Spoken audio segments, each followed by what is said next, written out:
Olá, olá, olá! Vamos começando mais um programa aqui, mais um episódio do nosso Microscópio, o quadro onde a gente conversa sobre ciência com cientistas e comunicadores de ciência brasileiros. Hoje a gente vai conversar com o Tasso Azevedo, que é engenheiro florestal, tem um longuíssimo currículo aí envolvendo várias iniciativas ambientais, Imaflora, Fundo Amazônia, Observatório do Clima, e hoje é o coordenador do MAP Biomas. Sem mais delongas, vou chamar o Tasso aqui para conversar com a gente. Tasso, muito obrigada por aceitar o nosso convite. Eu vou admitir para você, eu fiquei impressionada quando eu olhei seu currículo. Caramba, quantos projetos diferentes de sustentabilidade, dessa questão ambiental que você já participou, hein? Muito anos. Mas eu até costumo brincar, embora uma parte, né, das pessoas me tratem como cientista, eu me considero muito mais um empreendedor social. Então Empreendedor social. quer dizer, invisto em várias iniciativas que são, enfim, para promover diferentes aspectos, né, da sustentabilidade, mas é que sempre com um viés na ciência, né, de que para embasar aquilo que a gente está fazendo com base na ciência. Mas eu, tipicamente, não sou o cientista que faz 1000 publicações científicas e tal. Aí tem bastante gente que faz isso. Eu meio que orquestro esses mecanismos para que a gente possa ter boas decisões em políticas públicas, enfim, e avançar a gente. Então, eu me considero assim mais um empreendedor social baseado na ciência, digamos assim. Empreendedor social baseado na ciência. E como que você costuma ver isso? Você acha que o empreendedorismo social, vamos colocar dessa forma, ele costuma ser baseado na ciência ou isso é algo que você tem feito diferente dos outros? Eu acho que você tem várias formas, né, digamos assim, de empreendedorismo social. A forma como eu acho assim, interessante definir é você buscar, né, promover, na sua principal atividade, seja promover o bem-estar, né, das pessoas e do planeta, da paz, etc., em várias áreas. E pode ser localizado, ou seja, a sua forma de, digamos, contabilizar o sucesso é baseado no impacto que você pode gerar, né, sobre esses temas. E aí tem várias maneiras de fazer isso. Você tem gente, por exemplo, que trabalha basicamente com o tema de advocacy, né, que é de você fazer incidência política. Você tem gente que trabalha com a própria organização da sua comunidade, né? Então você está lutando por, sei lá, o direito da comunidade permanecer no território que ela está, ou regularizar o seu território, por exemplo. Então, ele é muito mais uma questão de incidência e garantia, né, dos seus direitos do que, digamos assim, a parte mais da ciência, né? Existem outras áreas que exigem mais um embasamento, né, nos temas de ciência para você poder progredir. E a gente tem concentrado nisso. Até é curioso porque no caso do MAP Biomas, Sofia, até é diferente, assim, porque no MAP Biomas a gente não faz nenhum tipo de incidência para uso do dado, né? A gente não faz o que a gente chama de advocacy, né? Que é essa coisa de você promover uma agenda específica. O que a gente faz no MAP Biomas é entender como que o uso da terra vem se transformando ao longo do tempo e publicar esse dado de uma forma gratuita e aberta, transparente para qualquer um utilizar. E aí os usuários, conforme eles usam esse dado, eles geram impacto. Então o nosso impacto é medido pelos usuários e não pelo que a gente mesmo faz. A gente mesmo não gera impacto nenhum, né? O que é isso na prática, por exemplo? A gente faz uns mapas, né? Em que a gente pega o país, divide em pedacinhos de 30 por 30 metros. Imagina que você pega o país inteiro, fatia um monte de pedacinhos de 30 por 30 metros. E cada pedacinho desse, eu conto a história ao longo do tempo, nos últimos 40 anos. A gente faz isso através de imagens de satélite. Então, nos últimos 40 anos, tem satélites que ficam circulando a Terra e, em média, a cada 15 dias, eles fazem uma imagem de todos os pedaços do planeta. E isso tudo está arquivado, tem arquivos de imagens em vários lugares. E em 2008, essas imagens ficaram gratuitas, o acesso. E isso enfim, tem um bocado de gente usando para várias coisas, e o que a gente resolveu fazer foi pegar essas imagens e falar assim, será que eu posso, pegando essas imagens satélite, eu contar a história de cada pedacinho do país ao longo do tempo? E é isso que a gente faz. A gente conta a história. Você pega um pedacinho aqui e diz assim, esse pedacinho aqui, lá na Sinop, no Mato Grosso, lá, isso aqui era floresta lá em 85, aí ele permaneceu como floresta. Em 1992, deixou de ser floresta, foi desmatado, virou um pasto, aí ficou como pasto até 2003, em 2003 virou soja, e é soja desde então. Então eu consigo entender a história, né, de cada pedacinho. E a gente disponibiliza a informação. Aí as pessoas vão usar para várias aplicações, entendeu? Coisas muito diversas. Por exemplo, os bancos usam essa informação para poder, antes de dar o crédito rural, ver se não tem um desmatamento ilegal numa propriedade, né? Então, que aí você não deve receber financiamento, por exemplo.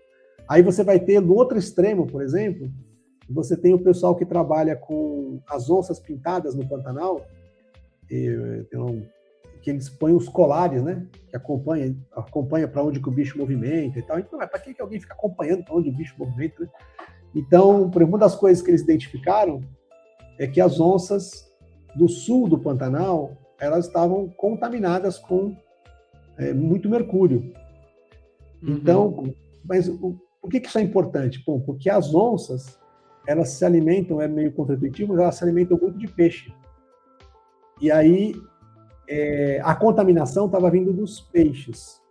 E eles descobriram isso porque eles cruzaram o dado da onde as onças andam, que eles tinham, né, por causa dos colares, com os dados de como era o uso da terra nas várias regiões do Pantanal. E eles descobriram que era uma mineração de um garimpo, que estava acontecendo a 400 quilômetros de distância, estava contaminando a água contamina o peixe, a onça come o peixe e estava contaminada com mercúrio.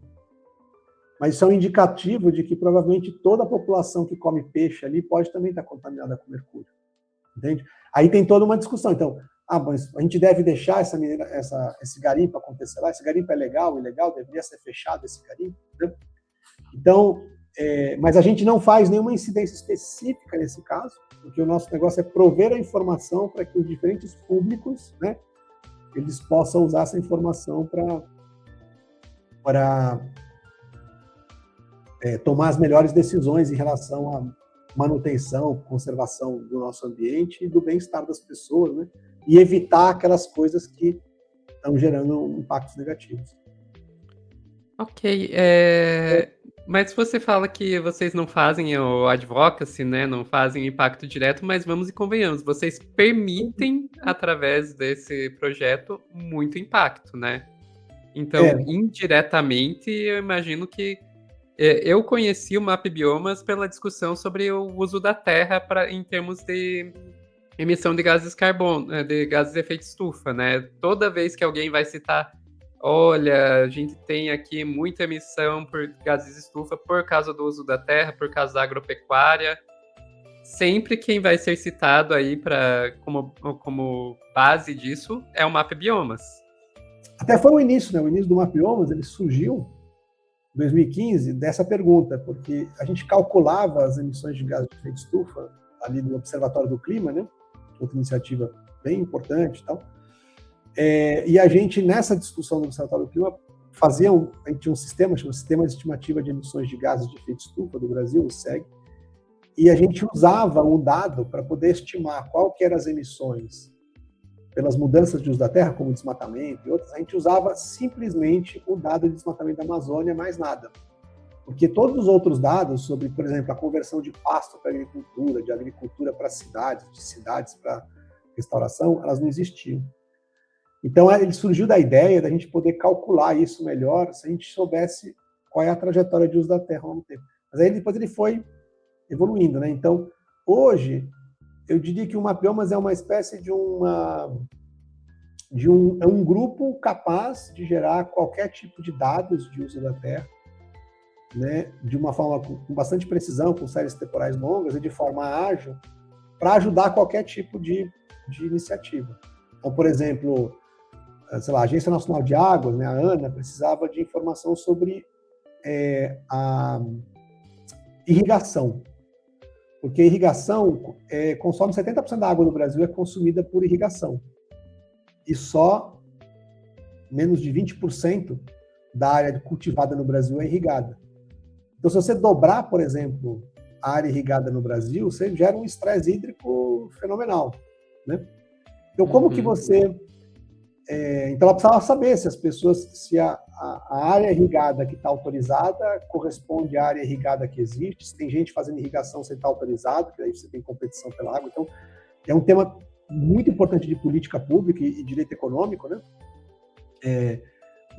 Então, o que a gente fez foi, vamos fazer um mapa das áreas de irrigação no Brasil, os vários tipos de irrigação para cada ano. Então, a gente faz um mapa de irrigação. Então, a ideia não é que a gente...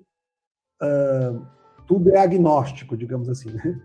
O que a gente faz é, a gente gera dado público sem dar opinião sobre o dado, e a gente observa na sociedade, nos diferentes temas, o que acontece na política pública, para ver onde seria interessante a gente produzir dado, né? Gerar mais dado. Então, por exemplo, quando estava a discussão aqui, muito importante, né, a discussão sobre a questão do marco temporal, né, das terras indígenas, né? Para quem não acompanhou esse debate, existe uma lei que inclusive foi aprovada, agora está na discussão da constitucionalidade, que diria que só seria considerado terra indígena, né, reconhecidas terras indígenas, que estivessem ocupadas, que você demonstrasse que estavam ocupadas por indígenas lá em 1988, quando foi aprovada a Constituição. O que seria um completo absurdo, né, porque aí sim é minha opinião e não mas assim, é um absurdo. Por quê? Porque uma das razões para você fazer o reconhecimento de terras indígenas é porque as pessoas foram expulsas dos territórios, né? Foram empurradas para fora. Então, o que você tem que demonstrar é que tinha uma ocupação histórica, e não que estava lá em 1988. Mas, independente disso, o que a gente quis mostrar é mostrar o papel, dá para você mostrar com os dados, qual é o papel que tem essas populações em proteger as florestas, né, e proteger o ambiente. E que esse fator deles protegerem o ambiente, curiosamente, ele joga contra você demonstrar que estava no lugar. Porque o ambiente parece intocado. Então, é muito mais difícil você demonstrar, é mais fácil demonstrar que você estava no lugar se você está desmatando, plantando, né, plantando capim e tal. Eu estou aqui, desmatei. Inclusive, né, nos anos 60, 70, quando tinha aquele processo de ocupação, ocupar para não perder, né, a Amazônia e tal, a métrica de você indicar se a pessoa estava cumprindo com as suas responsabilidades era ela demonstrar que desmatou, né? Então, o que a gente fez? A gente fez um dado mostrando que as populações indígenas, por exemplo, elas ocupam, indígenas quilombolas, extrativistas, ocupam 1/3 da Amazônia, 1/3, mas só 1% do desmatamento acontece nessas áreas. Dá para você ver historicamente, né? E esse 1% que foi desmatado, na maioria das vezes, foi desmatado antes da terra ter sido reconhecida. Ou seja, são terceiros, né, fazendo o desmatamento. Então, de novo, né, a gente produz o dado e aí as pessoas vão usar esse dado. Então, esse dado, essa discussão foi levada ao STF a partir desses dados. Então, pegou os dados para construir o caso, né, de discussão sobre o papel, enfim, ali dos indígenas e tal. Tem várias coisas nessa área, né?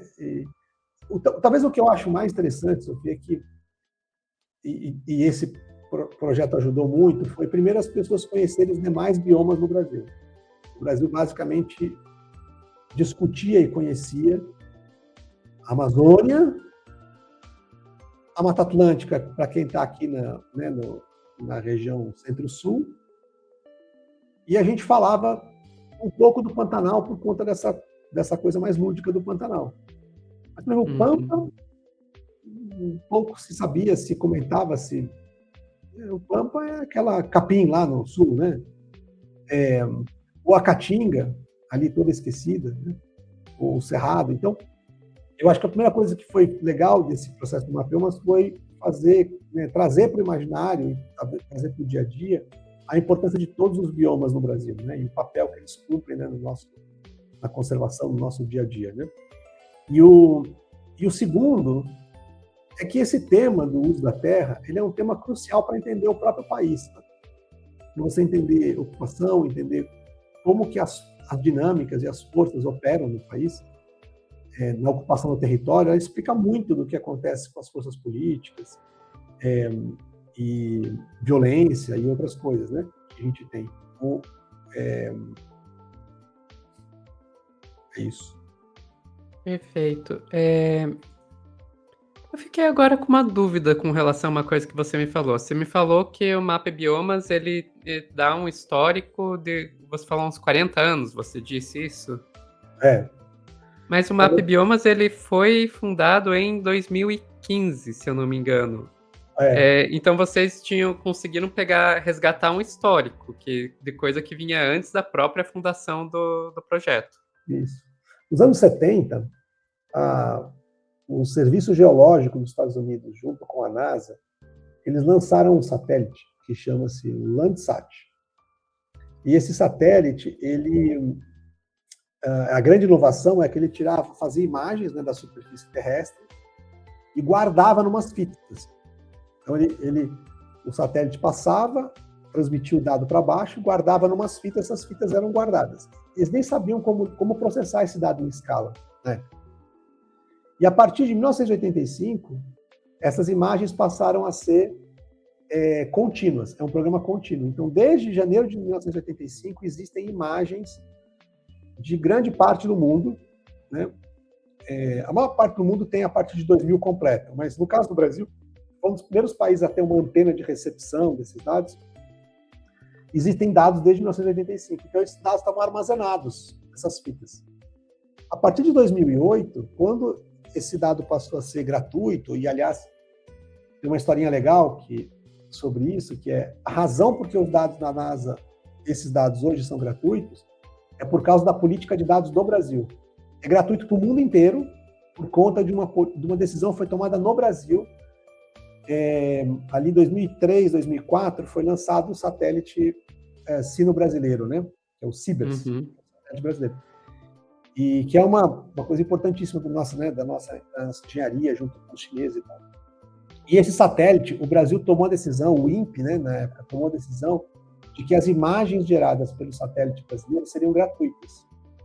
E era uma coisa completamente fora do padrão, você disponibilizar imagens, na época, 30 a 50, acho que a 60 metros de resolução, gratuitas. O que aconteceu, Sofia, naquele ano, 2005, 2006, as imagens de satélite mais usadas no mundo eram as do CIBERS. E como só tinha elas disponíveis aqui para o Brasil, um pedaço da América do Sul, passou a ter um monte de gente estudando o Brasil e a América do Sul, porque era onde tinha imagem disponível. Porque se você comprar uma imagem de satélite, mais ou menos 200 quilômetros por um quadrado, né, de 200 por 150 quilômetros, assim, custava cerca de $600. Hoje a gente usa milhões de imagens por ano. Então seria uma coisa completamente impossível, né, da gente fazer se fosse cobrado. E aí, como todo mundo passou a usar as imagens do Brasil, daí a NASA acabou resolvendo botar gratuito também para que as pessoas usassem as imagens do restante do mundo e tal, e assim foi. Inclusive a Agência Europeia, quando lançou os seus satélites em 2016, também fez gratuitamente. Então hoje você tem imagem de satélite gratuita, né? Desde 1985, vários datasets, né, inteiros com imagens. Então a gente resgata essas imagens, que foram todas digitalizadas e tal, e aí a gente tem uns algoritmos que a gente desenvolve que pegam essas imagens, conseguem classificar cada pixel da imagem, qual é o tipo de uso do solo. Então é como se você construísse construísse um histórico, né? Um time-lapse histórico, assim, né? Eu admito que enquanto você está falando, eu até abri aqui, testei umas coisinhas no mapa e realmente achei bem interessante. Ele tem se você abre o mapa, se você estiver na plataforma assim, com ela aberta, onde está o mapa do Brasil, se você olhar assim à direita, tem vários ícones. Tem um ícone que parece um pontozinho desenhado assim. Se você clica nele e clicar em qualquer lugar do mapa, ele te dá a história daquele pedacinho de 30 por 30 metros ao longo dos 40 anos. Vou abrir aqui, vamos mostrar para o pessoal? Posso? Claro. Deixa eu aqui. Aqui, mapa do Brasil. Isso, aí você fecha essa janelinha, dá um zoom assim, mais ou menos, esse meião ali onde tem um negócio verde, que parece um copo aí de isso. Pega esse lado direito dele, onde tem um rosa, ali, Uhum. vai dar pode dar um zoom. Dando zoom Não precisa no clicar, mapa. só dá um zoom. Isso. Aí vamos pegar o seguinte, agora você vai lá, tá ótimo. Aí você vai ali, ó, em si, pode diminuir um pouquinho o zoom, só para a gente poder enxergar as coisas. Aí você vai fazer o seguinte, ó, você vai aqui em cima, tem vários ícones redondinhos, né? Uhum. Em cima. Tem o penúltimo da esquerda para a direita. Penúltimo da esquerda para a direita, aqui. Evolução da área. Não, o outro, o penúltimo. Histórico do ponto. Aí você clicou. Aí você vai lá agora, tem um rosa assim grande aqui abaixo aqui, bem abaixo desse. Você pode clicar numa dessas áreas rosas do mapa. Aí tá a história, tá vendo? Olha lá, 1985 era floresta. Aí ficou como floresta até 96. 96. Aí 96 foi desmatado, virou pasto, olha lá. Virou pasto, aham. Depois foi, virou. Até 2016, 2017 virou outras culturas. Isso. Então, se você fizer agora, aí você tem todas as informações aí, tá vendo? Ó, tem, ó, tá no município de Querência, né? Você viu ali. E se você fizer o seguinte, agora, você vai aqui do lado dele, do lado daquele ícone que você clicou, tem um outro que parece um filminho. Pronto. Aí você vai lá, nova seleção. Aí você desenha um quadrado assim que pegue metade dessa tela aí que você está vendo. Você clica no mapa e isso, pronto. Pode soltar. Aí ele vai fazer um filminho, que vai pegar esse quadrado ali e como é que ele era lá em 85 e como é que ele foi evoluindo ao longo do tempo. E ele cria esse filme na hora, né? Então ele está criando... Ali, ó, apareceu. Olha, tá tudo floresta, aí começou o desmatamento a aparecer, foi convertendo para pasto, tá vendo? Amarelo. Aí o pasto crescendo. Aí 5, 6, 7 começa a enxergar a agricultura. Esse rosa mais claro aí é soja.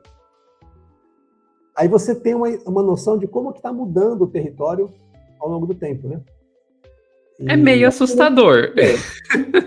Mas é interessante, né? Tem uma outra coisa, ó, se você fechar essa... Agora você faz assim, ó.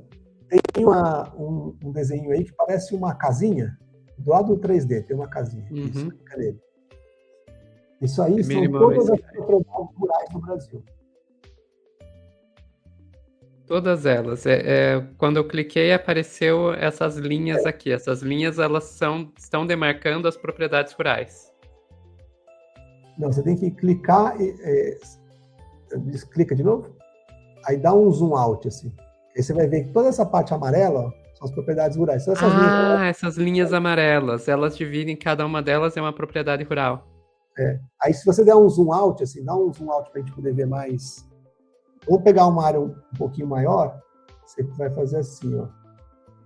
Tá vendo? Ó, vai aparecer todas as linhas amarelas aí em cima. Deixa eu ver. Ele vai carregar, vai aparecer tudo. Que são todas as propriedades. Então você consegue... clica lá. Aí, apareceu. Aí. É que você está agora só a Amazônia, né? Se você ver ali em cima à direita, ó, à esquerda, né? Em cima tem tipo uma barrinha mostrando onde você está. Você está na Amazônia, né? Aqui Brasil, Amazônia. Se você volta no Brasil, ele vai voltar.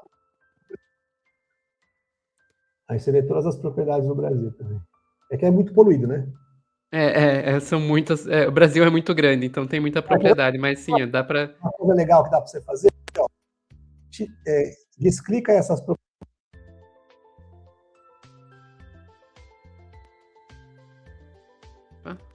Seu áudio está falhando, eu não estou conseguindo te ouvir.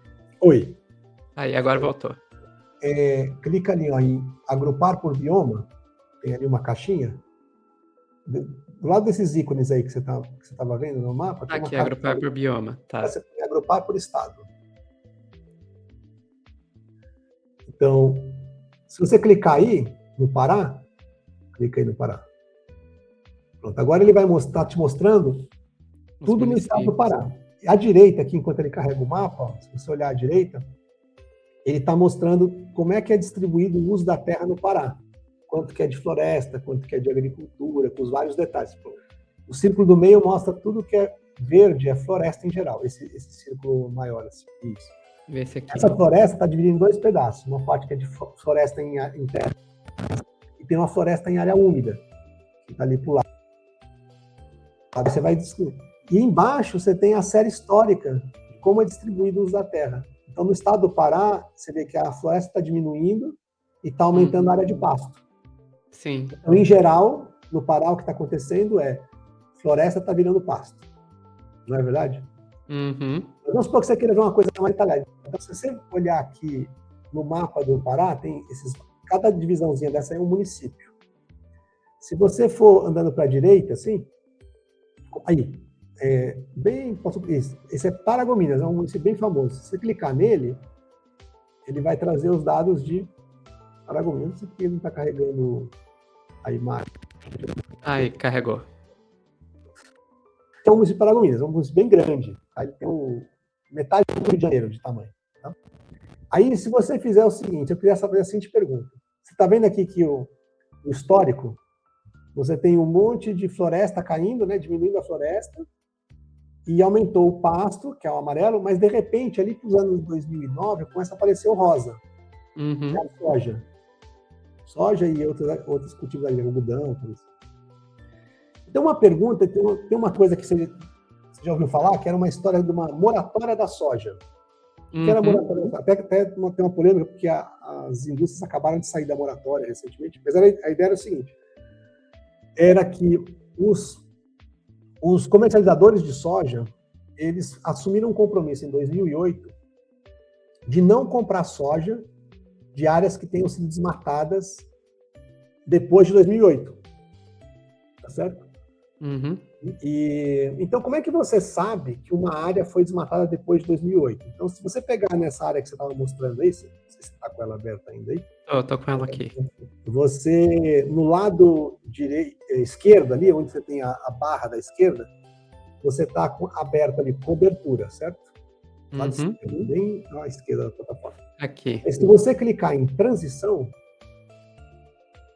agora ele vai mudar, ele está mostrando o que mudou entre 85 e 94, certo? Mas como eu quero entender o que aconteceu depois de 2008, você vai naquela barrinha de tempo embaixo, ali, bem no pé da página, ali tem uma barrinha de tempo. Aí você arrasta ela até o 2008. Pronto. Agora ele está mostrando em verde tudo que era a área antrópica e que está regenerando, e em vermelho tudo que era área de vegetação nativa que está sendo desmatado. Né? Mas eu quero saber mais específico, né? Eu queria saber o que era floresta e que virou soja, né? Porque eu não posso comprar dessas áreas. Então, se você não tem uma coisa escrita assim, diagrama de Sankey, que é bem abaixo à direita, tem um diagrama. Aqui, achei. Se você clicar naquele iconezinho de aumentar, de ampliar, no cantinho, isso. Aí você vai lá no nível 4 e você vai na classe de destino, que a gente vai dizer assim, eu quero saber do que era a soja em 2021. Então, procura a soja aí. Onde é que está a soja? Deve estar para baixo, a soja. Pronto. Então, o que ele está mostrando? Se você bota o cursor nessa barrinha rosa, ele vai dizer que em 2024 tinha 143 mil hectares de soja nesse município. E aí, cada faixa dessa representa o que era essa área em 2008. Então, se você botar o cursor nessa parte amarela, meio amarela, isso, ele está mostrando que 81 mil hectares do que hoje é soja era pastagem em 2008. Então, isso aí está ok, né? Não tem problema. Mas se eu botar o cursor na parte de cima, ele está mostrando aqui 27 mil hectares, que hoje são soja, eram floresta em 2008. Então, eu não posso comprar dessas áreas. Então, aí o que a pessoa faz? Ela clica nessa faixa, pode clicar nessa faixa aí. Agora você fecha esse quadrinho, e agora no mapa ele está mostrando todas as áreas que em 2024 eram soja, mas em 2008 eram floresta. Então não deveriam comprar dessas áreas. Aí como é que ele sabe isso? Aí ele aciona a camada de propriedades rurais, que está lá em cima. Aí quando você põe a camada de propriedades rurais, essa casinha aí você tem todas as propriedades. Então se você for clicando, você pode ir pegando propriedade e dizer, essa aqui eu não vou comprar dessa, não vou comprar dessa, posso comprar do vizinho. Entendeu? Tipo, é uma aplicação bem prática. Uhum. Né? Então a gente não está promovendo uma agenda específica, mas as pessoas podem usar para agendas muito específicas, né, do dia a dia. E tem toda uma conotação, né? Por exemplo, tem a legislação europeia agora, que está, a partir de 1º de janeiro de 2026, você não poderá exportar para a Europa produtos das principais commodities, né, café, cacau, soja, madeira, que tenham vindo de áreas que foram desmatadas depois de janeiro de 2020. Tá? Essa é a regra. Então, toda uma disputa política sobre isso, se é protecionismo, se não é e tal, mas o fato é que não poderá entrar. Então, uma forma de você verificar é essa aí. Você vai ali, você vai colocar 2020, né? Uhum. E aí você consegue enxergar o que está acontecendo, né? Então, tem essas várias aplicações aí. Uma pergunta para você. As aplicações que você está me mostrando são aplicações que, como você disse, vocês não fazem as aplicações, vocês só abrem os dados, mas as pessoas que usam. Mas deve ter muita gente que deve ficar com raiva desses dados estarem disponíveis. Vocês já sofreram tentativas de censura, tentativas de tentarem tirar esses dados do ar? Não, tirar o dado do ar, não. No começo da plataforma, a gente tinha uma questão assim, de gente que tentava usar a nossa infraestrutura para minerar bitcoins, mas eu acho que não era por conta disso. Era só usar mesmo sabe? Tentaram usar o MapBiomas para minerar bitcoin. Não o MapBiomas a plataforma, mas eles entravam na plataforma e aí criavam um malware ali no meio, que ele pegava o computador, porque tem muita capacidade de processamento desses computadores que a gente usa, né? É tudo na rede, mas eles estão lá, as máquinas virtuais, e eles sequestravam a máquina virtual para ficar processando o Bitcoin, né? Então, mas isso foi lá no começo, acho que não tinha nada a ver com isso. Hoje o que a gente tem um produto que a gente faz, que é uma coisa bem inédita, assim, que é a gente pega todos os desmatamentos que são detectados no Brasil, pelo INPE, pelo Amazon, pelo Global Forest Watch, que é um sistema global, e a gente valida um por um, com imagens de alta resolução, e produz um laudo. Um laudo equivalente, Sofia, Sabe quando você cruza o farol vermelho e você recebe uma multa que tem a foto da placa do carro cruzando o farol vermelho? Não tem o que você fazer, né? Quando você chega aqui lá, você não vai nem reclamar, só fui eu mesmo. Então, a gente está fazendo um equivalente a isso para o desmatamento. Então, cada desmatamento no Brasil, desde janeiro de 2019, ele recebe um laudo indicando precisamente quando e onde foi desmatado, e também cruzamentos, né, com áreas de conservação, se tinha autorização, não tinha autorização e tal. Esse material, por exemplo, é usado pelos bancos diretamente. Todos os bancos, praticamente, no Brasil, que fazem crédito rural, usam esses dados para ver se não tinha desmatamento ilegal ou se não tinha desmatamento como um todo, né? Porque tem banco que não financia o que tem desmatamento. E aí a gente recebeu já vários processos, né? Que é a reclamação e, em alguns casos, abriram processo contra o MapBiomas por ter exposto esse dado, que eles acham que não deveria esse dado ser disponível, que deveria só trabalhar com dados oficiais, não sei o que mais. Então, é nesse nível, assim. Mas, fora isso, não tem nada demais, porque, como eu disse, né, a gente põe o dado para fora, o dado pode ser usado para várias coisas, né?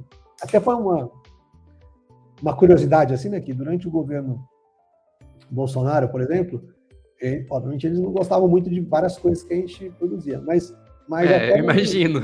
Mas no discurso, por exemplo, no último discurso do Bolsonaro na abertura da Assembleia Geral da ONU, ele usou um número, ele quase não sabia que o número saiu daí, né?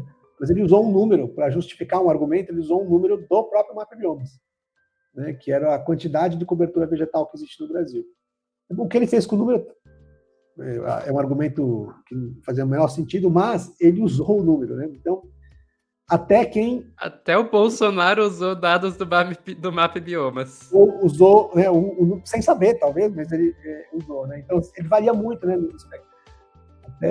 Até acho que no debate, sabe? No debate presidencial, o último debate presidencial, acho que a primeira pergunta que foi feita, que era uma coisa sobre clima, era a partir de um dado que a gente gerou. Então, assim, tipo, digamos, o que a gente acha que a gente precisa ser é um lugar que é seguro para qualquer um pegar o dado e fazer a discussão sobre o dado. Agora, o argumento que você vai construir em cima do dado é, enfim, da sua alçada, né? Mas, em geral, Sofia, eu acho que a informação qualificada, que tente representar da melhor maneira possível os fatos e a realidade, ela nunca será ruim para a gente caminhar num sentido bom. Pode ser mais, né, com mais tropeços ou menos tropeços, mas ela sempre tenderá a nos levar, né, digamos assim, trabalhar com fatos e tal, ele nos leva a um lugar mais concreto e, enfim, de evolução. Então, a gente acha que, na média, mesmo se você tiver algum uso que seja um uso esquisito do dado, na média, seguramente, o impacto é muito mais positivo, né? De ter uma informação de qualidade, né? Perfeito. Uma última pergunta para não tomar demais seu tempo. Eu não sei. Aí eu vou dizer uma coisa que é bastante pessoal minha, mas eu sei que tem muitas outras pessoas que ficam com a mesma sensação. Às vezes, quando a gente começa a olhar para essas questões de meio ambiente e tal, é muito fácil ser tomado por uma sensação de desesperança, né? De você olha, vê o caminho pelo qual a gente está indo, vê o que os cientistas falam, o que nos espera nesse caminho, e não consegue ver uma saída. Quando eu vejo a sua trajetória, eu vejo que é uma pessoa que está há décadas lutando para procurar as saídas através aí do que você mesmo chamou de empreendedorismo social, né? Uhum. Como que mantém essa motivação? Quando faz essa pergunta, eu fico pensando o contrário, né? Por que alguém não estaria motivado, né? O que leva as pessoas a não estarem motivadas? Eu acho assim que o drive é você sempre buscar deixar um mundo melhor do que você encontrou. Para mim, esse é um resumo assim da ópera. Todo dia pensar, o que eu posso fazer para que o mundo seja melhor? O mundo pode ser a minha casa, pode ser a escola, pode ser, né, a padaria, pode ser o seu negócio, pode ser qualquer coisa, né? Como é que você deixa o lugar onde você está melhor do que você deixou, né? Eu brinco com a minha filha que eu falo para ela, filhota, você chegar na cozinha e tiver um monte de louça suja, não põe mais uma louça suja, né? Lava a que você está fazendo e lava só mais uma coisa. Se você lavar um copo a mais ali, você já deixou melhor do que você encontrou, né?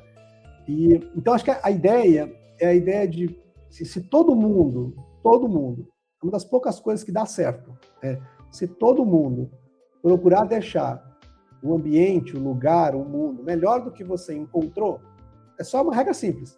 Se todo mundo fizer este esforço, a somatória é um mundo melhor. Não tem dúvida nenhuma, tipo assim, a somatória é um mundo melhor.